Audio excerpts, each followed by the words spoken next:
Salutations everyone, my name is Silta. Welcome back to ClickCast. I haven't recorded it in months, sorry about that, but we're back now. And I've got a special guest with me, my friend, my artist friend, Paint. Paint, you want to say hello?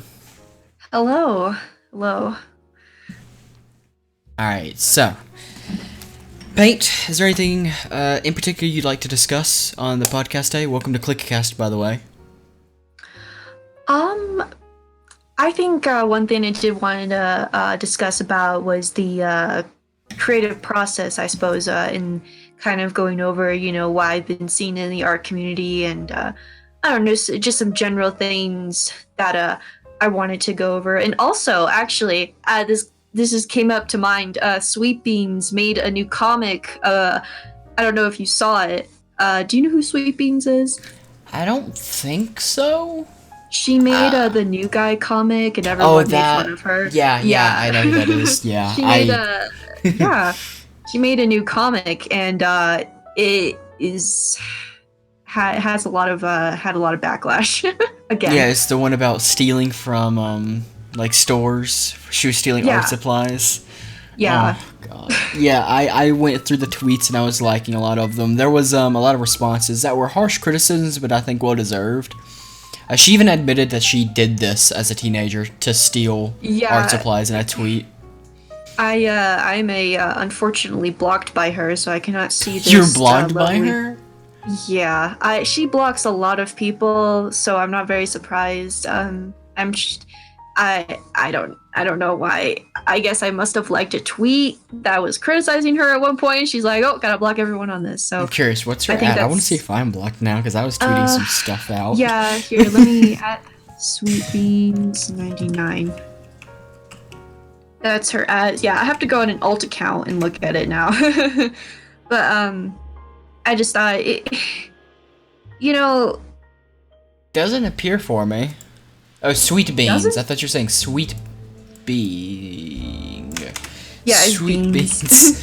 99. Oh my god, let me see. No, I'm not blocked. But that's good.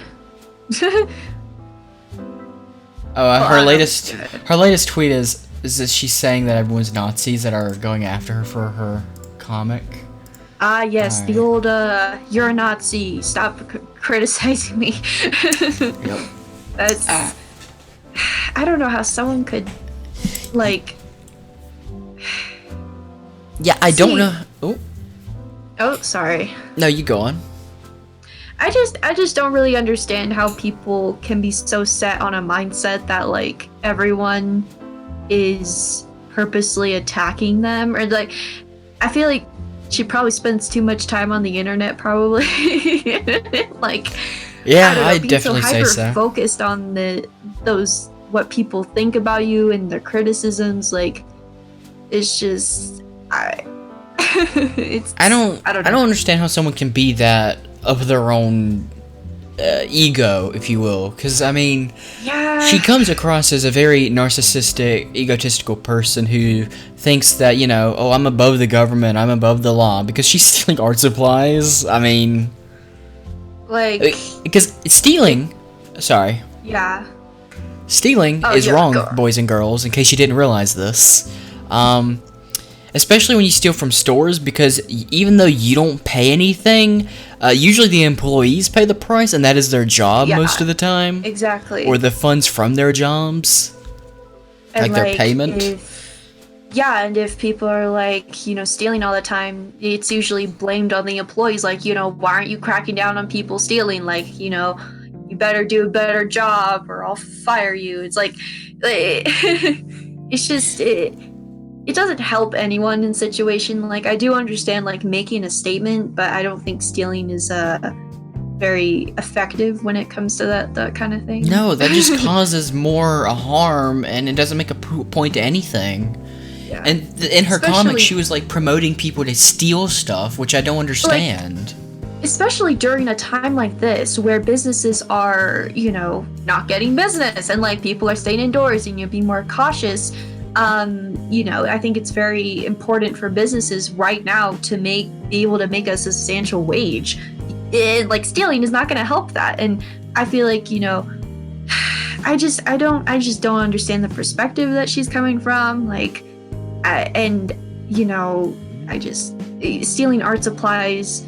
I feel like just I understand because I do traditional art and whatnot, and so the art supplies I do buy are quite expensive, or that I need to buy. They're like the paint tubes are like $5 a piece and stuff, and it's like I do understand, like, yeah, it's expensive, but I don't think it should be an excuse for stealing. There are cheaper options like online or local stores and whatnot, are fairly cheaper than other stores, and it's like if you need a pencil, just burn some sticks and use the charcoal if you're that desperate.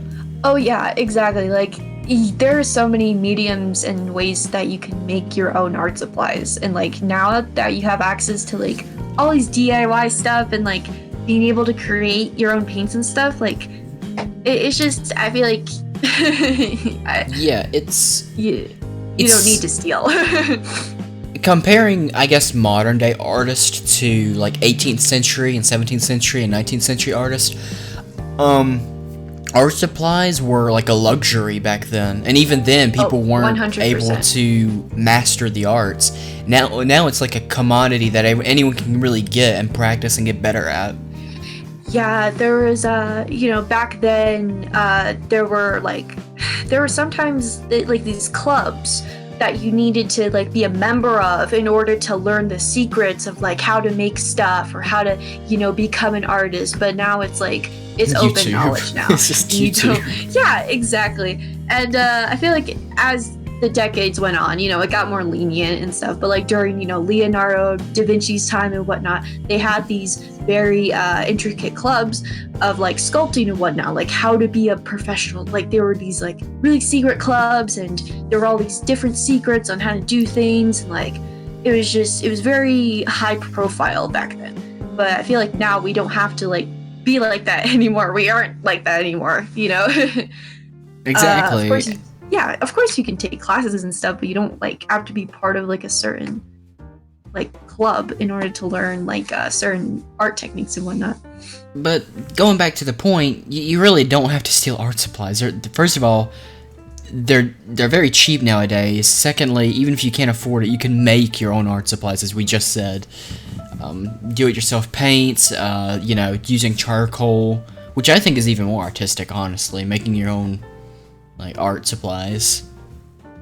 Oh yeah, and I think it's a very great thing to learn, because then you kind of know, like, I think it gives you more knowledge. Is like, where did art come from? Is like, how did people used to make their supplies and stuff, or how they garnered it? And I think it's a good learning experience, and I don't know, it just helps people like expand their knowledge and experience more things and whatnot. It's just generally just good. At one point, I want to do a charcoal painting, because, just burn some wood, use some charcoal, and mix it up, make some paint out of it. Because I think that'd be really cool to like experiment with. Yeah, exactly. That's something I wanted to do as well. But I think the creative processes, I don't know if it's been a while since I've talked on this podcast, or even hosted it for that matter. I think artists are really interesting.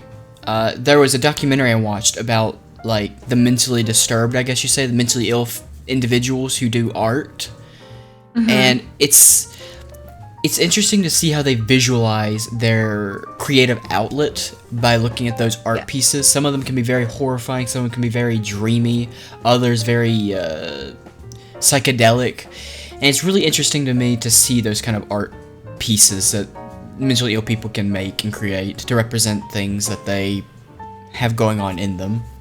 100%. I think a classic example of a mentally ill artist, I suppose, is Van Gogh. Vincent van Gogh was actually extremely meticulous about his paintings, and did go through a process of making his art. He would start off with the sketch, do all those things, but a lot of people seem to think that he just kind of like did things out on a whim. But no, he was someone who did plan a lot. It's just one of those things where I guess people just assume that Vincent was just this crazy guy, but even though he was mentally ill, I feel like he knew what he was doing though. Like I feel like people don't give him enough credit for that sometimes. Yeah, I mean, it's been a while since I've seen Van Gogh stuff, but I think it's not necessarily creepy, but it's very eerie, right? Isn't that how it is? It is very. It's I believe it's expressionism or impressionism, one of the two. But it's very the way he places his brushstrokes and whatnot. And he was very big. He was a fan of cypress trees, the trees that are like kind of like straight. That's what he would paint a lot. And I feel like he mastered the technique of meticulous brushstrokes and having a movement in his paintings. And you could. Yeah, I think it was more dreamy and eerie at the same time. It's very dreamy. It's got like a wavy feel and look to it. Or it kind of reminds me of like the heat waves you see off of like cars in the summer, kind of wavy. It kind of it shows like movement and ripples in the air, I guess. I don't know how the science behind that works, but it just looks very wavy, and it's very nice to see. Yeah. But there's so many mentally ill individuals who do art, and to that I say good job, because not only is that like amazing to see, like your psyche, I guess, on paper or on a canvas, but I feel like it also helps you cope a lot with your mental illnesses. I mean, I used to do vent drawings and art, and it helped me a lot through my darker years. Oh yeah, 100%. I feel like art is definitely an umbrella term, because there are a lot of things that can go under art, but like expression in general, I think is good for mental health, whether it be singing or music, or just putting paint on a canvas. I feel like all of those are really good for mental health. And there's actually this thing called art therapy, where people will come in and or there'll be a facility where kids can come in and just do art for fun and just kind of have a relaxing experience. That's just it's like a whole career and stuff too. So it was I thought it was interesting. Yeah, I think creative outlets are really very very important, especially right now more than ever with the situation that will go unnamed. But it really does help people cope with a lot of different issues in their lives, and it helps them express themselves.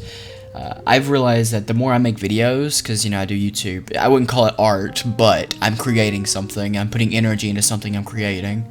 It's very relaxing, and it helps me a lot to kind of just stay afloat and stay functioning. Yeah, I agree, because when I make videos, I'm on a routine. So every Saturday I'll do an art related video, and every Wednesday I'll do a fish or terrarium related video. And it puts me on a routine. It actually makes me do stuff, and I feel like it's important when you are mentally ill, or someone who just needs to have that expression. Being on a routine, I think, really helps me a lot, because it always gets me moving and focused on what I need to be focused on, basically, and takes my mind off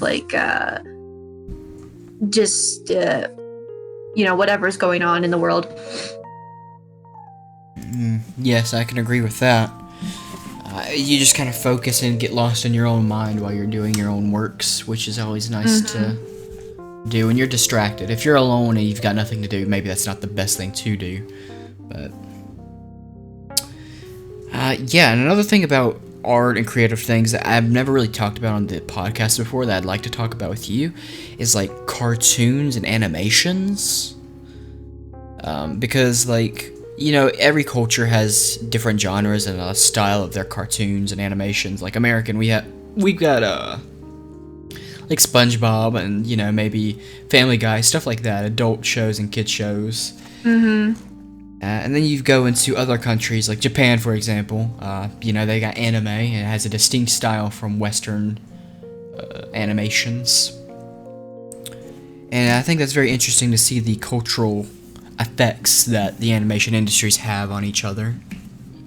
Yes. One thing I don't like though is about adult. Do you watch adult cartoons like Family Guy or? I was a huge fan of South Park, Family Guy, Oh, American Dad. I wasn't a very big on Simpsons. I wasn't very big on that, but I used to draw like South Park. Like I used to like draw the characters in like an anime style. It was very embarrassing. I have my whole journal and stuff.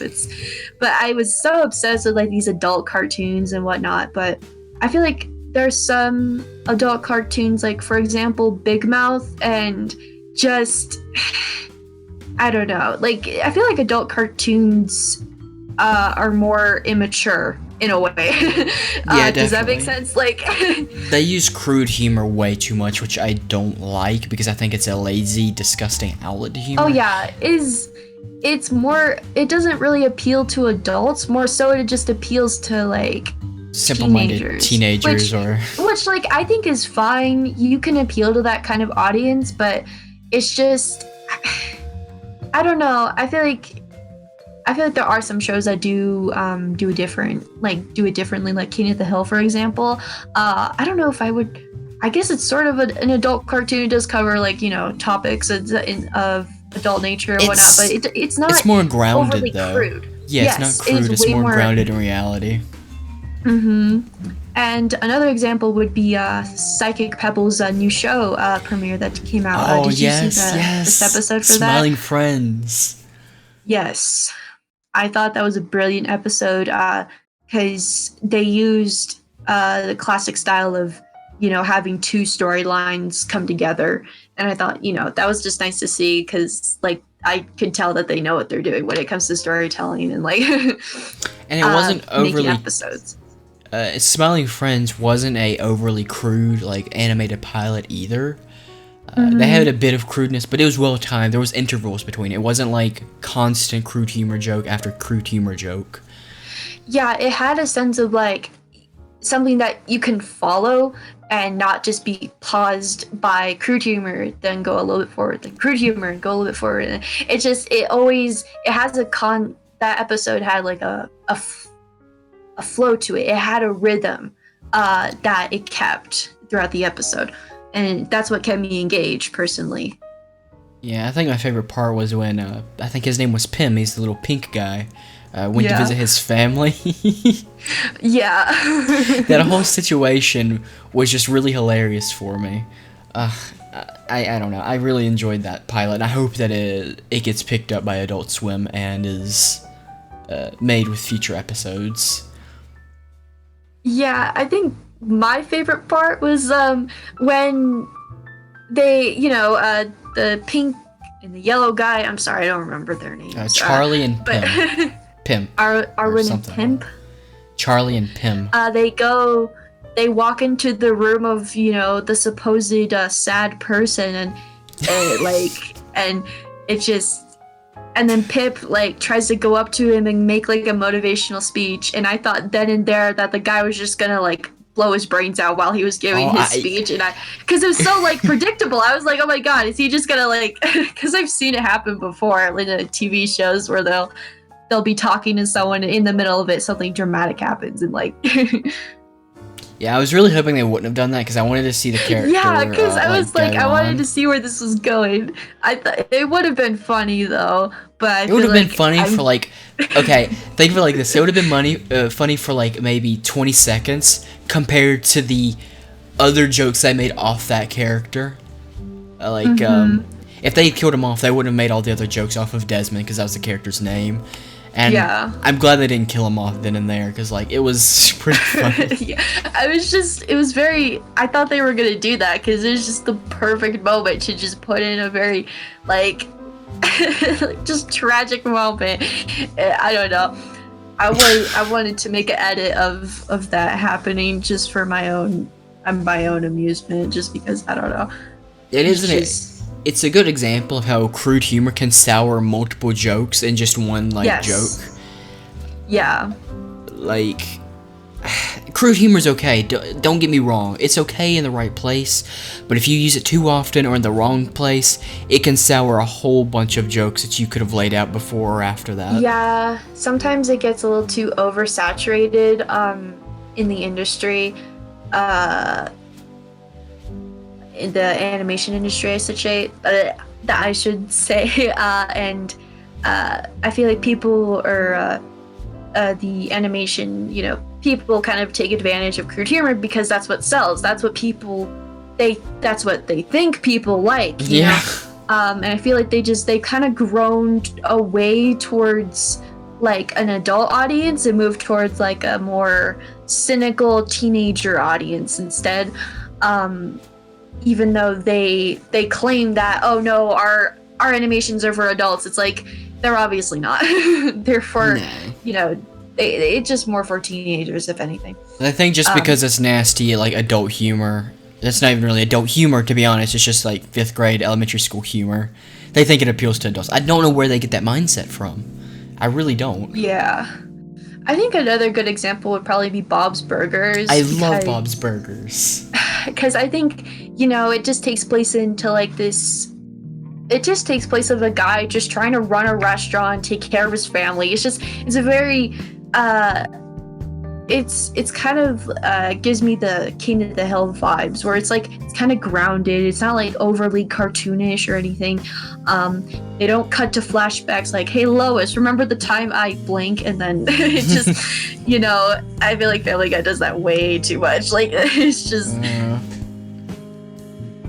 I think that's just the overall problem with adult humor, which they need to lay back on the crude humor in adult TV shows. Bob's Burgers is a good example. Smiling Friends is another good example. I never liked South Park too much, though, as a kid. I was actually, scarred by it a lot and traumatized. Oh my gosh. Well, of course, I think that's more for adults just because of how extreme that they go. How they push boundaries as to how far they can go. And I think that's what I appreciate about South Park, is that they can go where some TV shows won't go. Yeah. But I feel like it's kind of, South Park over the years has kind of turned into something a little more like, I don't know, it's just kind of, I guess I would say out of touch in a sense.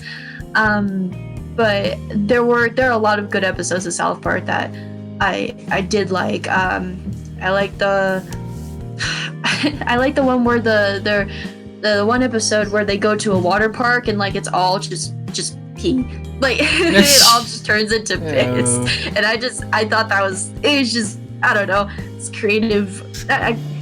Creative, it's quirky, I guess. It's just they make these really crazy scenarios, like Man, Bear, Pig, and all these different scenarios. And I have played South Park Stick of Truth too, and that was a very good game actually. I liked it a lot. I haven't played the other one, the second one that they came out, but I liked the first one a lot because I'm a nerd and I'm into Lord of the Rings and stuff. So. Another good adult show that is very good, that doesn't use crude humor at all now that I think about it, is BoJack Horseman. I don't know if you've seen that one. I've never watched BoJack Horseman. I've heard a lot about it. Oh. Okay. I've seen a couple of clips and stuff, and it looks it looks depressing. It is. I've seen, yeah. It's about a washed up horse actor. And he has depression, and he's very self-destructive.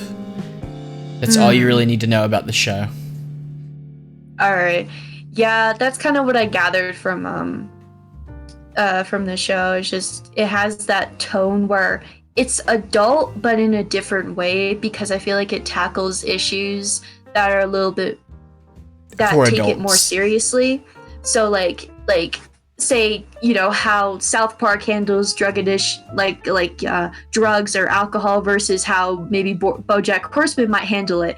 I feel like oh my god, that reminds me of the episode in South Park where they talk about the crack babies playing basketball. Oh my god. South Park doesn't take anything seriously, but I feel like BoJack Horseman probably takes things a little bit more seriously. That's a good setup because as South Park would make fun of situations, very much so to the point where you can't take it seriously or learn anything about the situation. BoJack Horseman will make a few crack jokes. They'll make like a few crack jokes here and there, but they don't go overboard to the point where you can't take the joke seriously and learn a meaning behind it. Yeah. BoJack is aimed, I think, to an adult, like a proper adult audience, to teach them, or at least show them, like, how life really can be for adults that are older or out of touch with the youth, etc.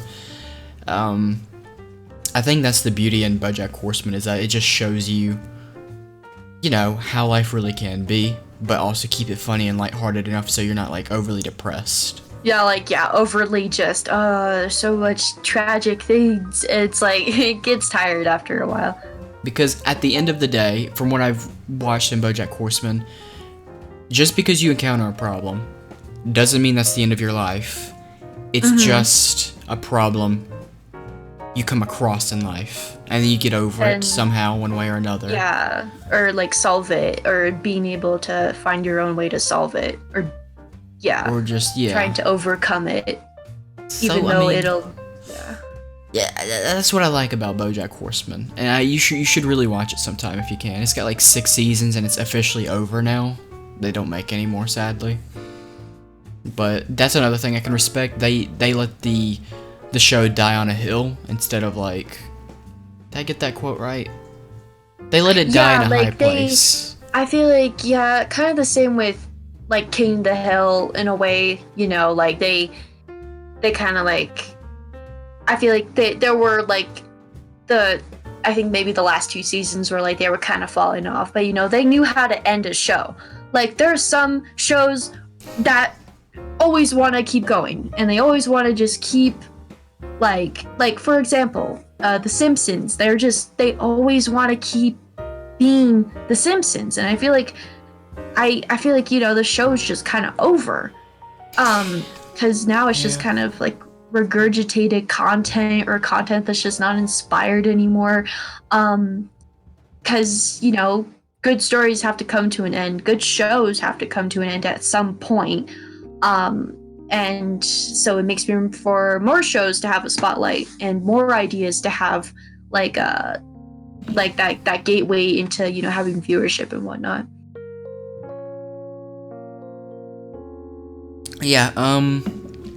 I think that's a good point to make there. If you're gonna make a show, okay, here's a quote that I've been told before. When you write a character and give him or her first breath of life, you have to prepare for their last. And I hate that. I hate it too, but it's accurate. Like, you have to eventually put down the story and like go to another, and that's very sad to hear. Like, it really hurts me because I've written a lot of stories and I've done D&D so much. I am actually working on a lot of stories. Actually, I have a lot of stories that I'm kind of building and working on with kind of all at the same time. There is one story in particular I'm working on that is kind of Watership Down-esque, like animal humanoid type thing, you know, animals having like human characteristics and whatnot, and it's kind of hard to write because I know how it ends. And like I feel like as an author you want to be like devoted to the characters, so then that way the people who are reading it are also devoted to your characters, and you know eventually a story has to end. Like with Harry Potter, you know, he has to kill Voldemort at some point. It can't just keep going on and on. Because I think what the viewer wants the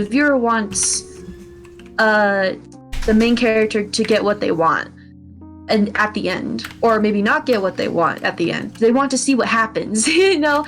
And I feel like when you keep egging them on for a certain amount of time, they'll get bored and stop watching. And I think that's the thing with The Simpsons, is like I feel like they kept moving the show on for so long that people just kind of got bored of it, and like, okay, nothing's happening. Don't know where the Simpsons family is gonna go with this. I'm done. You know, it's like I feel like with shows it's a bit different, but like shows like South Park and Family Guy, you know, that are not really consistent with the story or not consistent with like what happened before, or like SpongeBob too. Like it's just, I feel like it's just kind of episodes are kind of just snapshots of what happens in the character's life, basically. Wow, it's a good point to make there. Yeah, it hits differently when you realize that a story's coming to an end, and I don't like that feeling. But, I don't like it either. I think, but it has to happen because you want it to die in a good place. You don't want it to go on like The Simpsons, where it just dies off and no one cares for it. What was? I think The Iron Giant. Very good movie. I think that's a good example of like ending a story. Like they never made a sequel of it. And also like the Studio Ghibli movies, also very good example of that, because you know, they're just telling a story and they don't make sequels. They don't like do all this crazy like they don't like make a TV series off of it, and like they don't, it's just one thing, it's one story, and they leave it at that and create another one. You know, I think that's what's admiring about Studio Ghibli. I think a lot of other companies do that as well. Like ones who made Your Name. It's a very good movie. You got a point there. Studio Ghibli is very good at what they do, which is making very nice animated films. And you're right, they don't push the boundaries. They don't push how long they can keep making the same story. Yeah, exactly. They make a story and make it on to a new one. Yeah, I think it's because I feel like in America, we have like this mindset of we need to always have content being pushed out. We need to always like keep making things, and we need to use something to the last drop, you know, something like that. I feel like that's kind of like how our culture is like mass production, mass manufacturing, you know, we need to keep making this, keep making that. But I feel like in a lot of aspects, we're getting a little bit better at that, and kind of, you know, taking a step back and seeing what the quality of the product is rather than like the quantity, you know? We, America, God bless, good old country, we need to take inspiration from other cultures, because I know that's like what we were originally meant to do, because we were supposed to be like a mixing, you know, pot of different cultures, but it seems to have just become a one cultured system. I don't know if I'm making any sense, but what I'm trying to say is we need to take inspiration from like other cultures in the entertainment businesses, because we just pump out the same thing. We made how many How to Train Your Dragon films, which are good films, don't get me wrong, but we just kept recycling the same assets and garbage. It's not garbage, but you know, we kept recycling. And yeah, they made a TV show, then they probably made like other mini series and stuff, but at least they ended it on a third movie. And I like seeing that. I like how they had the main character grow up. That was good. I love when movies do that or TV shows do that. They have the character grow up with the audience. Unlike Ash Ketchum, he's never gonna age. Don't. Some nice aging cream. I want what he's having. Yeah, and like, I mean, the reason why they have him so young is to bring new, like, just keeping like new kids, you know, new kids coming in. They'll be like, oh, Ash Ketchum is so cool and stuff. I would have loved to see an old. Really sorry, I didn't mean to cut you off. Oh no, it's fine. I wish that they had aged Ash Ketchum along with the show, because I'm like, what, 21 now? I want to see a 21-year-old, or he should be 30 actually, like a 30-year-old Ash Ketchum, adult, you know, going out, still doing his thing. I want to see an aged up Ash Ketchum, because like, yeah, the thing is with Pokemon, the Pokemon company and their motto, I feel as if they are so focused on maintaining a child audience at all times, and their recent games are just not up to quality anymore. It just doesn't feel like Pokemon anymore. It just feels like a baby game. Like it just feels like it's way for kids. But like a different example would be like Digimon. I love Digimon. Pokemon do.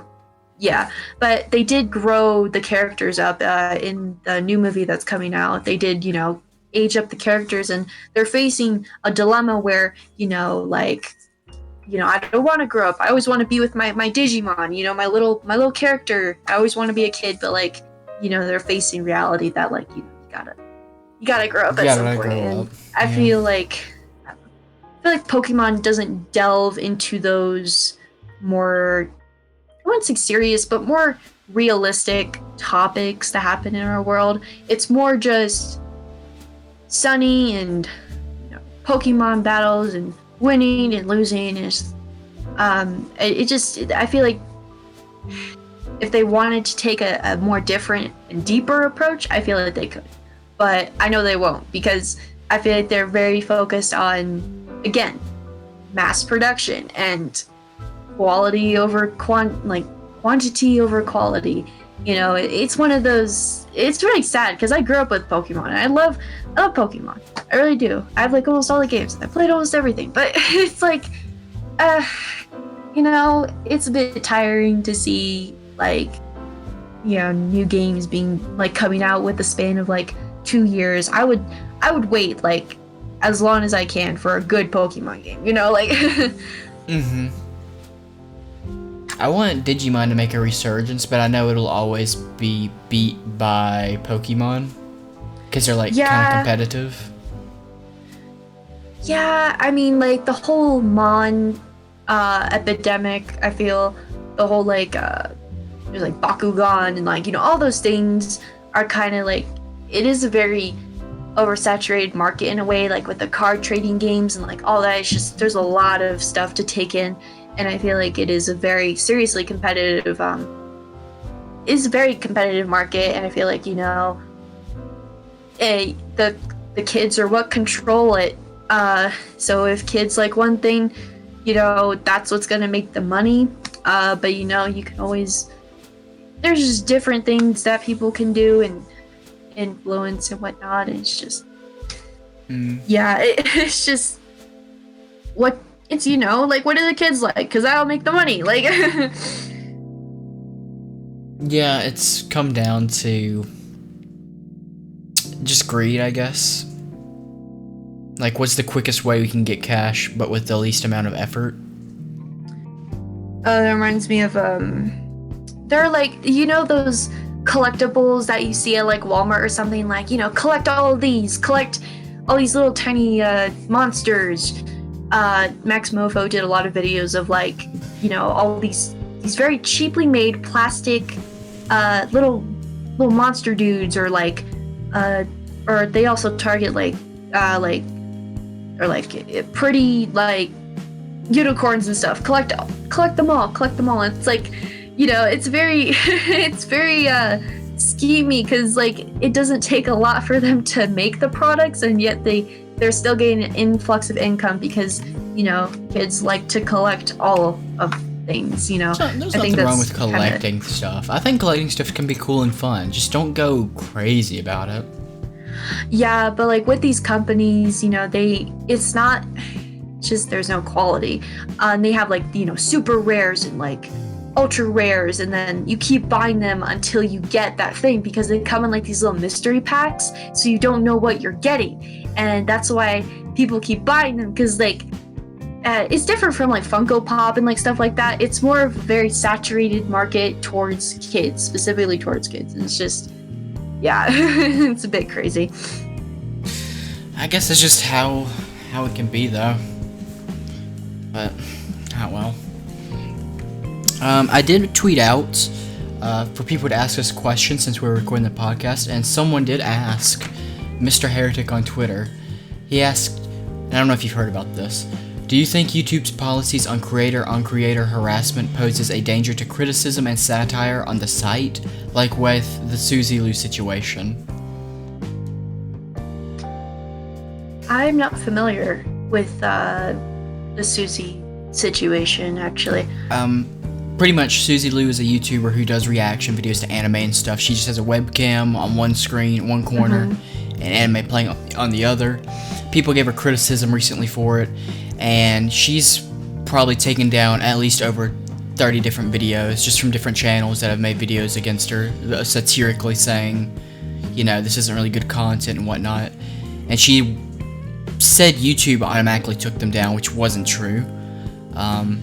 And this could be a big deal for YouTube commentator channels such as myself, for example, who do commentaries on different YouTubers and situations on the internet. Because it can be considered as bullying, as that's what they're trying to label it as. And she's went on a striking spree and just started striking people and removing their content.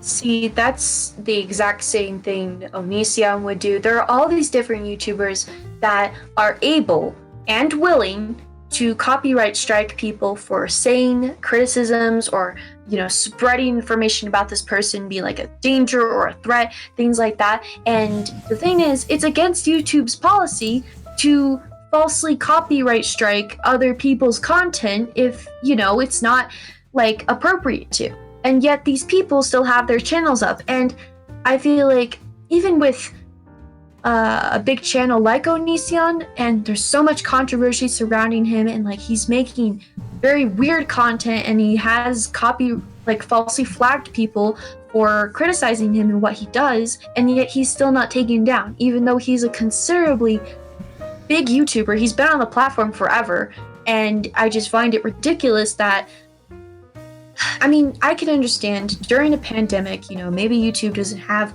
a lot of staff or whatever, not being able to check, you know, all these false copyright stuff. But I feel like it should be more of a priority too. But at the same time, there's such an influx of content coming in, like every single day. There's hundreds upon thousands of videos uploaded, and I think it is definitely challenging to look through everything.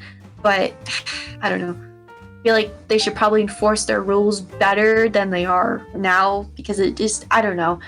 YouTube is very distant from their creators nowadays. I can agree with that. I haven't really had any issues because I guess I'm not really relevant enough yet to have any kind of encountered any issues with other YouTubers or the copyright system. But YouTube is definitely out of touch with their creators. They don't listen to their creators, and they just kind of let their automated systems do what they need to do, and then they decline any errors in those systems, which backfires all over the content creators uploading stuff to their website, bringing them money. It's a lot like Twitch, because Twitch and YouTube are both, I don't want to use the word corrupt, but they're definitely not for the people. I'll put it that way. Yeah, and I'm just gonna do something real quick.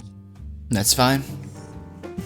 Of my account, look at the front page of YouTube as a person coming into like YouTube. So like, you know, not any of my recommended videos, and just looking at the front page, there is a lot of things that aren't made by creators, like front page of YouTube and recommended. Saturday Night Live. There's like the survival channel. There's like, you know, all these different things that aren't really related to like. Okay, there's Mr. Beast, the slow-mo guys. You know, it's just the Today Show. CNB, like there's a lot of content that isn't made by creators like on the site, like Jimmy Kimmel Live. Like he's not a YouTuber, he's a freaking famous like TV show person. Why is he on one of the front pages of YouTube? Like I feel like, you know, YouTube kind of caters towards like very popular people who don't actively create on YouTube, who didn't start off on YouTube. It's very I don't know, it's frustrating because they know that they're not in contact with creators. They know that, but they choose not to do something about it. And it's just really, it's frustrating.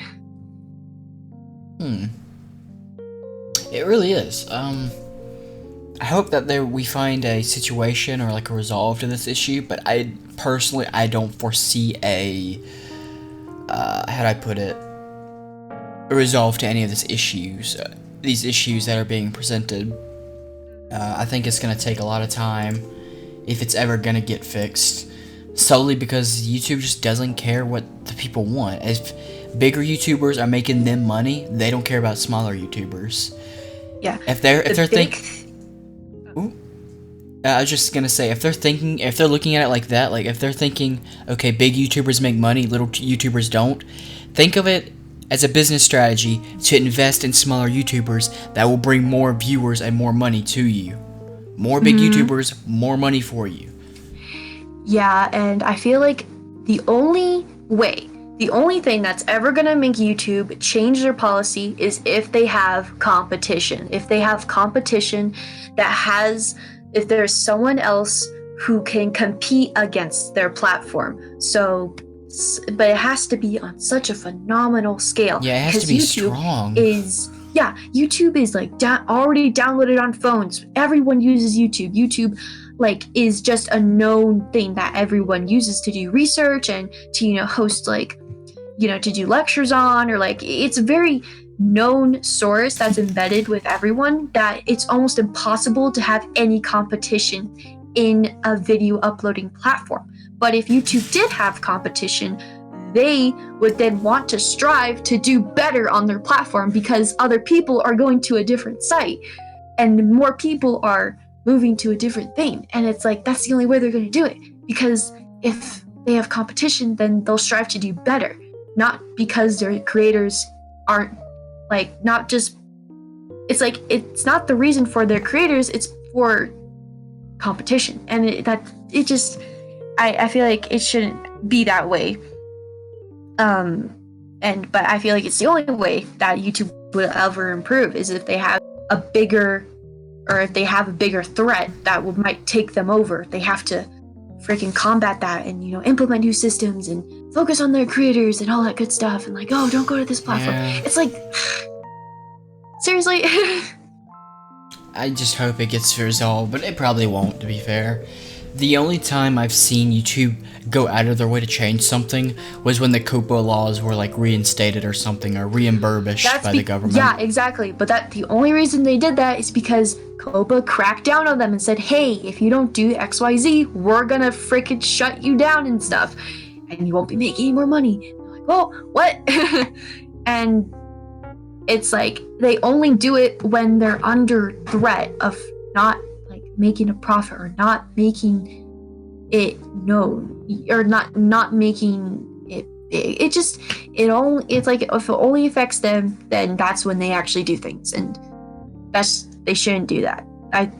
But I'm glad that they did change kid content and whatnot, and like kids being on YouTube, because like family vloggers like showing their kids off on YouTube and exploiting them for views.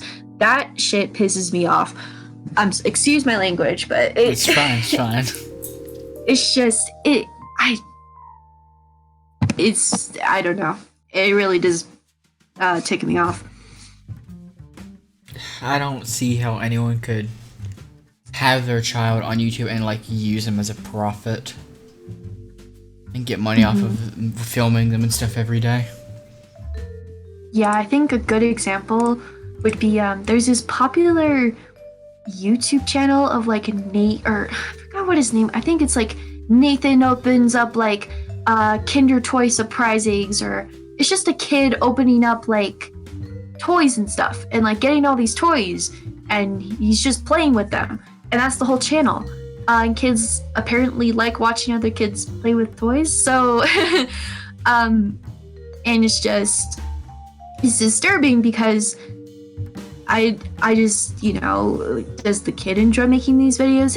A kid wouldn't understand like how money works, or that they're in a sponsored video, or like or they're being like used for views and stuff like that. Like, and I just think it's dangerous. I don't think a kid should ever be like exposed to that kind of stuff or do things that they don't want to do.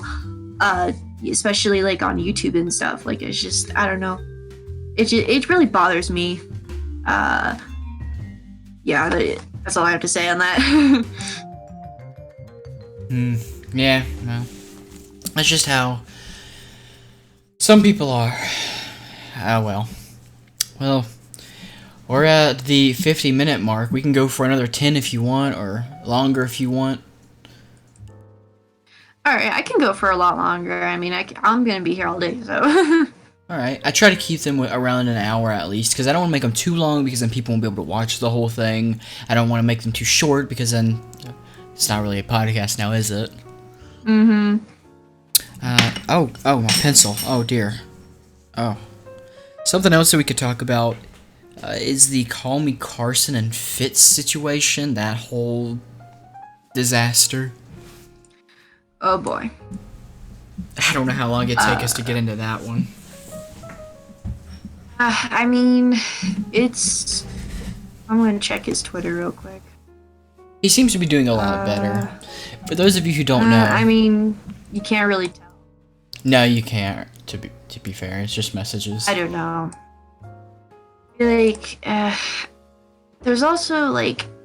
I feel like there's, like, this weird obsession with people always wanting to know about creators' lives and like what their relationships are and like, what's the thesis, like stuff like that is very obsessive and weird. I don't know. Because at the end of the day, Carson's still like a person, a human being, yeah. And whatever happens in his personal life or like his relationships should be private, but I'm sure it got leaked or something. Everything gets leaked. So, it's a sad situation. It really is. I've had a similar situation happen to me. But besides that, yeah, I don't understand how his girlfriend at the time, for those of you who don't know, his girlfriend cheated on him with his best friend, or with one of his friends. And, I just don't understand how you can go out of your way to do something like that when you're in a relationship with someone who's already, like, everyone knows that they're not mentally healthy. I feel like it might be a lot more complicated. It could be. Because I feel like when you're in a relationship with someone who is mentally ill, I feel like it can be very draining. It can definitely take a lot out of you because you feel like you're not doing enough for the person to make them happy and stuff, and like they're always putting themselves down, and you feel as if, maybe I'm not doing a good job at making this person happy. Obviously cheating should not be justified, like, at all. I don't think anyone should do that. It screws up with people's like brain, and it makes them a lot worse. Yeah. So I guess I can understand from a standpoint that, it's hard to it is difficult to be in a relationship with someone who does have mental illness, but it is still possible though, and that shouldn't give you a reason to cheat on them. I mean, if you want to break up with them, that's fine, but like, it's like, if you know someone's mentally ill, you probably shouldn't do that, because I feel like it could have some very dangerous effects on someone or a person in the long run. It's just very scummy thing to do, I think. I just can't grasp the situation. I don't know the details. I don't want to know the details. What is that noise? Oh, that's my garage door. I don't know the details of the Carson situation. I don't want to know the details of the Carson situation. I don't think anyone should know the details of the Carson situation. Yeah, but exactly. People like Keemstar and Scarce, I mean, Scarce is a good guy, don't get me wrong, but they are both like reporting on this, blowing it up out of proportion, getting everyone involved in his personal like love life or former love life, and it's just makes me angry. Keemstar was just very rude about it. He went out of his way and he said, "Hey man, I'm gonna report on this story whether or not you want me to, so you might as well tell me the details." And then he made a thumbnail that was like the most insulting thumbnail, which was just an image of Carson crying, saying, with an arrow pointed, like with his girlfriend pointing to him, saying she cheated on him, with Fitz in the background. And it's so insulting. Yeah, Keemstar's content and whole persona is just... It's just, I don't know who can appeal to it. It's just, I feel like, again, I don't think he actually cares about, like, the people involved, rather the story, because the story is what's going to get views. And I know he openly, like, admits it, like, yeah, I'm in it for the views, like, I want to be, like, I'm always in it for the views, I always want to be on the grind or whatever. And, like, it's just such a weird mindset. And, like, do you even like what you're doing? He's been doing this for such a long time, and I don't know. He's just a douchebag. I felt bad for him on occasion, but at the same time, like... But, like, yeah, there have been a couple of things that have happened to him that I obviously don't agree with. I don't hate him, but, like, he's just... At least he admits that he's, like, a douchebag, and that he's just not, like... he's not, like, like, trying to be, I guess, a good guy. Anyways, what are we talking about? We're talking about Keemstar and how he's, like, kind of capitalizing on the misery of others, like the parasite. 100%. I feel like that's with news, though, in general. Like, well, a lot of news media outlets, it's just like, cashing out on people's misery. And, like, I mean, there's nothing, but they can't say anything about it because it's news and it has to be reported. But, like, at the same time, it's like, I feel like there's a line that can definitely be crossed. I guess we could call it here then. We've been going for a while now. We just end it. Ow, my elbow. Oh, okay. So do you just want to end it now in the episode? We're reaching the 1 hour mark. I want to keep it around 1 hour. I don't want to go too long. Okay. All right. But thank you for coming on to the podcast, Clickcast. It was a good talk. I really had a good discussion going here. I really liked it. Yeah.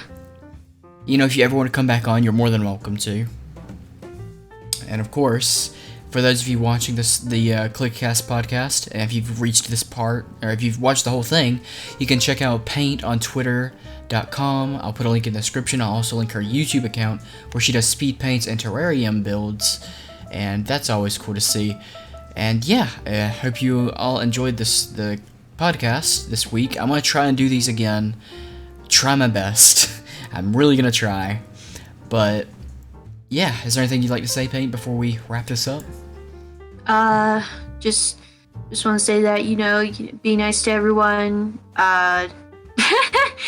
Just keep making content, keep yourself mentally engaged, and just try to learn something new every day. Just keep on creating. Be creative. We need more creators. We need more creators. More creative people in this industry. So keep creating. Alright. Thank you all for watching, and I'll see you next week. Goodbye, everyone.